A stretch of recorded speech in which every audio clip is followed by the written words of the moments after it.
Okay, I think we have somebody have some people who got the eigenvalues. So when u equal to 0, can somebody tell me the eigenvalues? Yeah, 0.001. 0.001. 999.999. 999.999. Okay.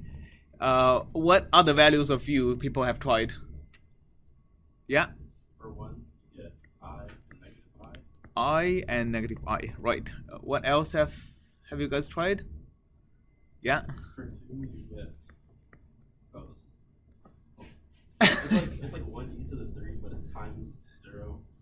So format long is going to be the rescue. Yeah, I think somebody else tried, right? So the first one is 0.00033, right? Okay. The second one, 2999.996. 99 or something like that. Okay. So as we can see that, especially other than the case when u is equal to 1, we always seems to get two eigenvalues that are very, very different from each other in orders of magnitude, right? So basically, oh wait, for u equal to 2 case, do you get, is there a negative sign? Yeah, sorry, they're both negative. Both negative, right? Okay. Right. So, first of all, other than the u equal to 1 case, all the eigenvalues seems to be on the real axis, right? So, is midpoint a good choice or not? You remember the stability regions, right? So we are drawing the stability region in terms of the real of the eigenvalues and the imaginary of the eigenvalues. For midpoint, if I use midpoint, the stability region is strictly on the line on the imaginary axis. So it doesn't go anywhere else. So I think we can safely rule out midpoint as a suitable scheme. Forward Euler has stability region over here. So that's forward Euler.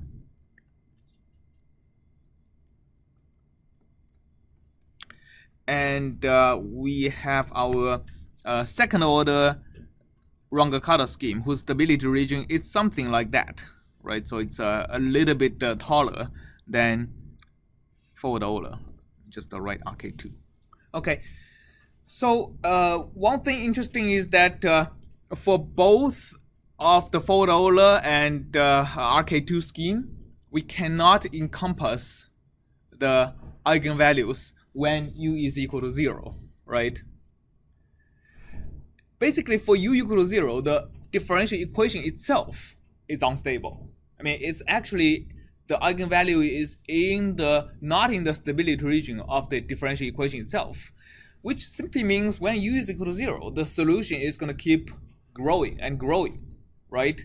Until u is at sufficient magnitude, such as 2, when now the solution is stable. So this is a nonlinear equation. The stability is actually solution dependent.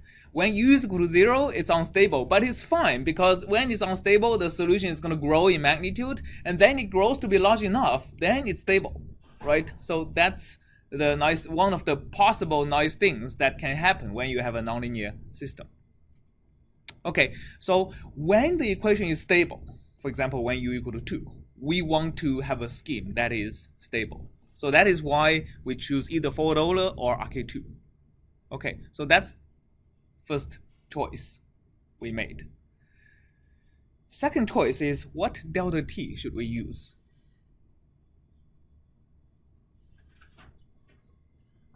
Okay. Any suggestions?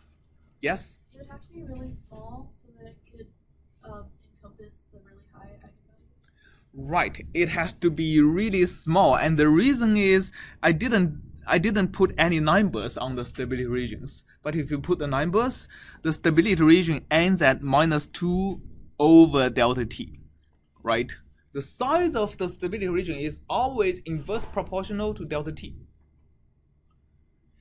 because we want to encompass such high values of eigenvalues, very, very negative. So lambda can be minus 3000.